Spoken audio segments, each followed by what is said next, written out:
So Diana, they just finished setting up everything for the ceremony and it all looks stunning. Okay, good. Oh my God, I'm so excited. I can't believe I'm getting married today. I can't wait. I'm so happy for you. Oh, but there is one more thing I should tell you. I just wanted to give you a heads up. Your cousin Tina brought her children with her. Are you serious? Yup, all 5 of them. You've got to be kidding me. I told her 3 times that this is an adults-only wedding. That's what I told her at the door, but she says that her kids are staying and so is she. Ugh, I had a feeling this was gonna happen. It's a good thing I hired somebody. What, did you hire security? No, something better. Apricot, banana, carrot, dumpling, and eggplant. Come along now. Oh, and carrot, stop eating the decorations. Now come, children, let's go find our seats. I'm afraid you don't have any seats. Excuse me? This is an adult-only event, so your children cannot be here. Oh, really? According to who? According to the bride and groom, Tina!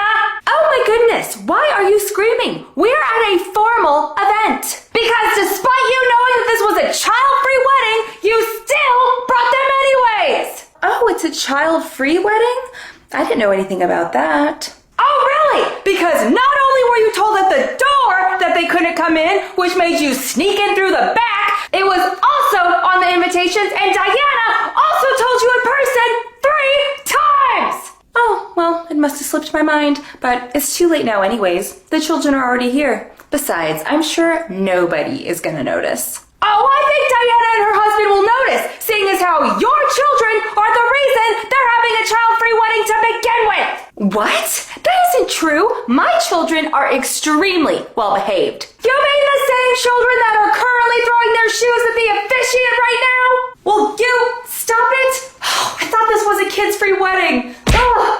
Oh, they're just playing. Once the ceremony starts, they'll sit nice and quietly with me. No, they won't, because they were not invited, so they will not be staying. Oh, yes, they will. My children and I are a package deal. If they can't stay, I won't either. Oh, well, in that case, the door's that way. See ya! I don't think you understand. The children and I are family. Diana will not mind if they are here. Trust me. And what you don't understand is that you being family doesn't mean shit to Diana. You were only invited because your mom made a fuss to Diana's mom. But now, Diana regrets inviting you at all. This is ridiculous. You are being extremely rude. I want to talk to Diana myself and sort this all out. You will not even be allowed to be in the same room as Diana unless your kids leave the premises in the next 30 seconds. As I already said, we're not leaving, and there is absolutely no reason that my wonderful children should not be allowed to stay. In fact, I bet Diana won't even notice that they're here.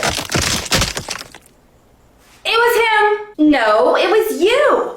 Oh, no, not the chandelier. What can I say? Kids will be kids, right? Get the fuck out! But no! Fine. Kids, come along. We're leaving. And you can tell Diana that I'm taking her wedding gift back. You mean those ugly-ass curtains you bought that weren't even on the registry? I'm sure Diana will be relieved that she doesn't have to write a fake-ass thank you note for a gift that she didn't even want. Ah, and one more thing. Here is your bill. For what? Everything your unruly offspring just broke. What? This is so expensive. I know, which is exactly why Diana didn't want any kids at her wedding. But since you couldn't follow instructions, you now get to pay the price. Bye-bye now. Just get in the car, you little brats. Ooh, Francine with her sassy little bob. Eggplant, banana, carrot, dumpling, and eggplant. Oh my God, trying to pull your hair back when it's this short. Oh my God, not easy. Sorry. I have a pretty bad gag reflex. Oh my God, you guys, I just started my period and I don't have any supplies with me. Don't worry, I'm on my period too and I have some extra tampons. Let me grab you one. Oh, Hallie, can I have one too? I need to change mine. Yeah, here you go. And here's yours. Oh, I don't use tampons, I only use pads. Pads? Oh my god, you still use those? Yeah, don't you? No, I haven't used a pad in like 3 years. Same here. I'm a tampon only kind of girl. Pads are so gross. Exactly. Like, why would I want to sit in my own blood all day? Ew. Have you ever even tried tampons? Yeah, once, but it was really uncomfortable, so... That's just because you were doing it wrong. You need to try again because tampons are so much better. Yeah, you don't have to feel like you're walking around in a diaper all day. And don't you have like a heavy flow? Yeah, sometimes. Oh my god, I bet your pads are huge. That must feel so awkward. And don't you play sports? Doesn't that make running feel really weird? Seriously, you need to learn how to use tampons. They are much tinier and much more comfortable. I don't know, it hurt when I tried and pads are just so easy, so... But how do you wear a thong with a pad? I don't. Ew, so you wear granny panties? Oh my god, I could never. Yeah, I would die if someone saw my panty lines. Or if they saw your pad. You know, I'm just gonna go to the nurse's office. Why? I already told you I have tampons. Come on, just try it. Yeah, it's super easy once you get the hang of it. I don't know. I feel like it would take me a long time to get the hang of it, and lunch ends in 5 minutes, so I'm just gonna go get a pad so that it's quick. Okay, if you say so. I'll see you guys in class. Oh my god, I can't believe she still wears pads. Well, if she wants to walk around feeling like she's wearing a diaper, that's her business.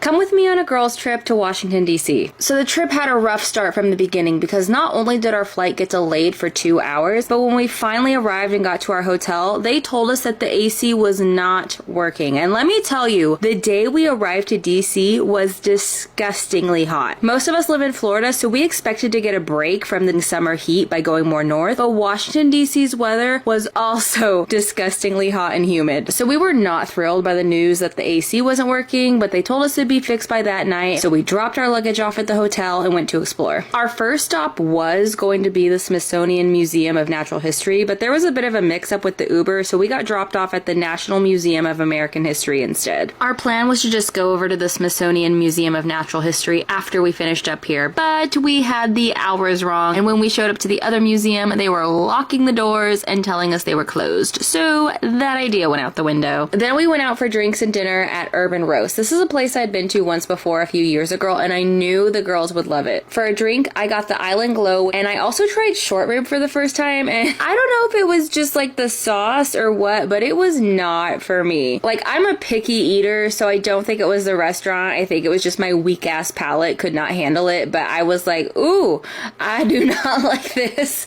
I ate it because I was hungry, but I don't plan to get it again. At least now I know I don't like it. Anyways, after dinner, we walked over to Old Ebbitt Grill and finished the night there with another cocktail. Now the next day was all about museums, and we went to the Library of Congress first, which this building was so pretty. Then we went to the Holocaust Museum, which is a place I really wanted to go, and of course it was devastating, but it's so worth it to check it out. And then finally we got redemption with the Smithsonian Museum of Natural History and finally got to see the Hope Diamond. This thing is beautiful, and I wanted to see it because I heard about the supposed curse that it has, and I pretty much spent all my time in the gem section, honestly. I was so distracted by all the shiny things that I just spent like an hour looking through there at all the pretty jewelry. Now for dinner, we went to the Hamilton, and I completely forgot to film any of our food while we were there. Oops. But afterwards, we went to the Alchemist, which is a place I had seen on TikTok. I got the Captain Sparrow because your girl is a massive Pirates of the Caribbean fan, and it was delicious. Out of all the cocktails I got in DC, that was probably my favorite. Now, when we got back to the hotel, the funniest thing of the entire trip happened. So my friend Caitlin had drank a lot that night, and somehow when she was going to brush her teeth, she grabbed a tube of Tretinoin and brushed her teeth with it.